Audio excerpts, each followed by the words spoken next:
አንድ ሰው መንገድ እየሄደ ደክሞት አንድ ሾላ ዛፍ ስር ይተኛል። ከዛ ከታች ዱባ አለ፣ ከላይ ደግሞ የሾላ ፍሬ አለ እና ሰውየው አማረረ። እግዚአብሔር ለምን ለዚህ ለሾላዬን የሚያክል ቅርታ የምታክል ፍሬ ሰጥቶ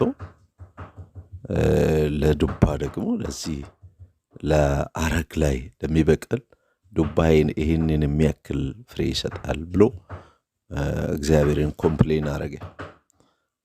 ከዛ አንዲት የሾላ ፍሬ ግንባሩን ስትመታ አቤቱ ይቅር በለኝ፣ ይህን ዱባይ ላይ አርጌ ቢሆን ኖሮ ዛሬ አልቆልኝ ነበር፣ ይቅር በለኝ አንተ አዋቂ ነህ ያለ። ስለዚህ እግዚአብሔር አዋቂ ነው። እግዚአብሔርን አመስግኑ ወገኖቼ በሁሉ ነገር።